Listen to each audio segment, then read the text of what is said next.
Guys, kembali lagi di YouTube channel aku, Nesias. Di video kali ini kita akan belajar materi PKN kelas 8 semester 2 bab 4, yaitu tentang semangat kebangkitan nasional tahun 1908. Oke guys, langsung aja kita mulai ya. Nah guys, suatu bangsa tidak akan berubah manakala bangsa tersebut tidak mau mengubah dirinya sendiri. Bener kan guys? Seperti itu. Nah, bangsa Indonesia tidak mungkin menjadi bangsa yang bebas merdeka seperti yang kita rasakan saat ini apabila tidak ada usaha untuk bangkit dan melepaskan diri dari penjajahan.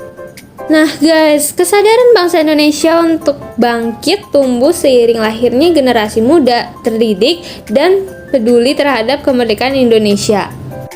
Terus guys, dulu penjajah Belanda dapat menguasai bangsa Indonesia dalam waktu yang lama karena bangsa Indonesia mudah dipecah belah dan perjuangan yang dilakukan bangsa Indonesia masih bersifat kedaerahan. Maka dari itu, Budi Utomo sebagai organisasi nasional pertama meletakkan semangat kebangkitan nasional bagi perjuang bangsa Indonesia dalam meraih kemerdekaan di tahun 1908. Nah guys, di bab 4 ini kita akan membahas 3 bagian ya guys, yang A, B, dan C. Yang pertama itu kita akan bahas kondisi bangsa Indonesia sebelum tahun 1908. Selanjutnya kita akan bahas perintis kebangkitan nasional dalam perjuangan kemerdekaan Republik Indonesia. Dan yang ketiga kita akan bahas mewujudkan persatuan dan kebanggaan sebagai bangsa wujud nilai kebangkitan nasional. Tapi guys, untuk di video part 1 ini kita akan bahas yang A dulu ya guys, kondisi bangsa Indonesia sebelum tahun 1908. Nah, ada yang udah lahir belum nih guys tahun 1908? Tentunya pasti belum ya guys, karena saya sendiri juga belum lahir guys. Nah, rusaknya ekonomi Eropa akibat peperangan dan berkembangnya teknologi pelayaran pada abad ke-15 menyebabkan negara-negara di Eropa melakukan ekspedisi untuk mencari sumber-sumber ekonomi baru ke seluruh dunia. Nah guys, ekspedisi ini banyak menemukan sumber ekonomi baru dan lahan baru untuk dilakukan perdagangan.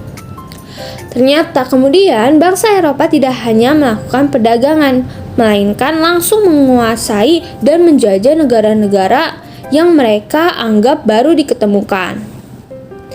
Itulah guys asal mulanya kenapa penjajahan itu muncul. Oke, kita teruskan ya guys. Awal dimulainya penjajahan Belanda di Indonesia dimulai dengan sejak didirikannya VOC. Nah, tahu nggak guys kepanjangan VOC ini apa? Panjangan dari VOC adalah Verenigde Oost-Indische Compagnie. Nah, ini didirikan pada tanggal 20 Maret 1602. Nah, ingat ya guys, VOC ini didirikan 20 Maret 1602. Soalnya biasa bakal keluar loh di ulangan. Ingat ya singkatan VOC dan tanggal pendiriannya. Nah guys, sejak VOC berdiri, dimulailah berbagai bentuk kekerasan yang menimpa rakyat Indonesia. Penderitaan rakyat Indonesia terjadi dalam berbagai segi kehidupan. Wah, sedih sekali kan guys? Lalu guys, di beberapa daerah VOC melakukan tindakan dengan melaksanakan politik. Nah, nama politiknya adalah Divide et Impera, atau artinya itu adalah politik adu domba. Apa tuh?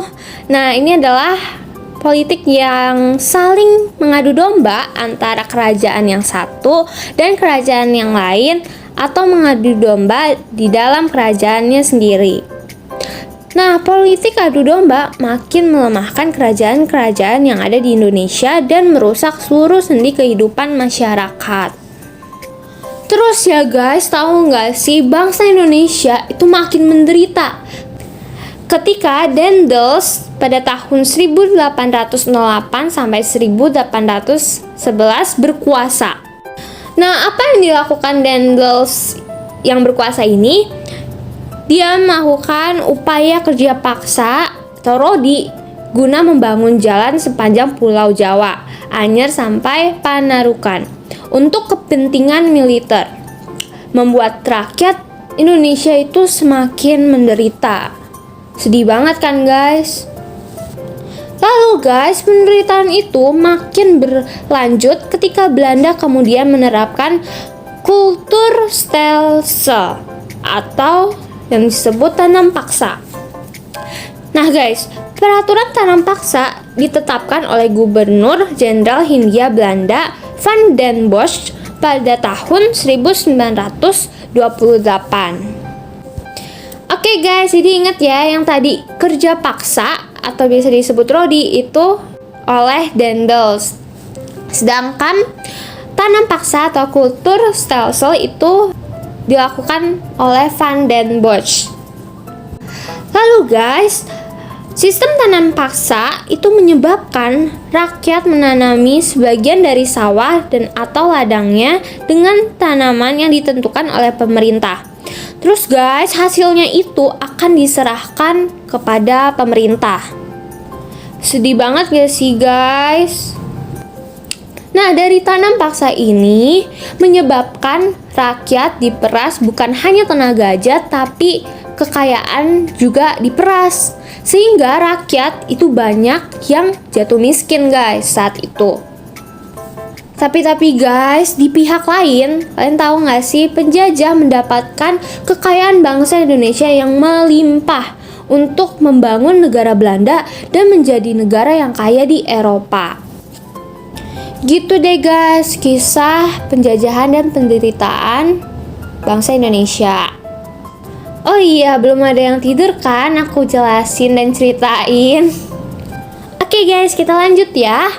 Lalu guys, ini penderitaan bangsa Indonesia menumbuhkan benih perlawanan di berbagai daerah. Perjuangan melawan penjajah itu pun dipimpin ulama dan kaum bangsawan. Nah, siapa aja ulama dan kaum bangsawan? Di sini ada Sultan Hasanuddin dari Sulawesi Selatan, lalu ada Sultan Ageng Tirtayasa dari Banten, terus ada juga Tuanku Imam Bonjol dari Sumatera Barat, dan Pangeran Diponegoro dari Jawa Tengah. Oke guys, ini nama-namanya jangan lupa dihafalin ya, biasanya suka keluar loh di ulangan. Tapi guys, sayangnya perjuangan rakyat untuk mengusir penjajah itu belum berhasil. Mengapa demikian? Karena perjuangan itu masih bersifat kedaerahan guys, dan belum terorganisasi secara modern. Tapi guys, ada kabar baiknya loh. Apa tuh? Jadi penderitaan yang dialami bangsa Indonesia ternyata menyadarkan beberapa orang Belanda yang tinggal atau pernah tinggal di Indonesia. Di antaranya adalah Baron van Houvel, terus ada juga Edward de Westdekker, dan juga Mr. van Deventer. Oke, kita masuk ke Edward de Westdekker. Nah, Edward de Westdekker ini terkenal dengan nama samaran Multatuli. Ingat ya guys, Multatuli. Itu nama samarannya Edward de Westdekker. Nah, dia ini menulis buku Max Havelaar pada tahun 1860. Nah, buku ini menggambarkan penderitaan rakyat Lebak, Banten akibat penjajahan Belanda. Nah, ingat lagi ya guys, penulis buku Max Havelaar adalah Edward de Westdekker. Jadinya guys, kita sekarang tahu nih dari buku yang dia tulis gimana sih penjajahan Belanda dulu.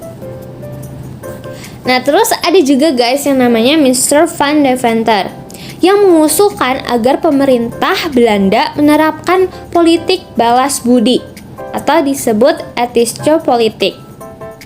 Nah, politik balas budi ini terdiri dari 3 program guys, yaitu edukasi, transmigrasi, dan juga irigasi. Lalu guys, atas desakan berbagai pihak, akhirnya pemerintah Belanda menerapkan politik balas budi Tapi guys, sedihnya itu politik balas budi ini bukan untuk kepentingan rakyat Indonesia, melainkan untuk kepentingan pemerintah Belanda. Contohnya nih guys, irigasi dibangun untuk kepentingan pengairan perkebunan milik Belanda. Terus ada juga pembangunan sekolah untuk edukasi bertujuan untuk menyediakan tenaga terampil dan murah. Wah, ternyata politik balas budi ini ada udang di balik batu loh guys. Bukannya untuk beneran balas budi Indonesia, ternyata untuk kepentingan milik Belanda sendiri. Tapi guys, tau gak sih, di sisi lain, pembangunan sekolah melahirkan dampak yang positif loh bagi bangsa Indonesia, yaitu munculnya masyarakat terdidik dan mulai memiliki pemahaman dan kesadaran akan kondisi bangsa Indonesia yang sebenarnya. Jadi guys, bangsa Indonesia saat itu kan kondisinya bodoh, terbelakang, dan kemiskinan merajalela.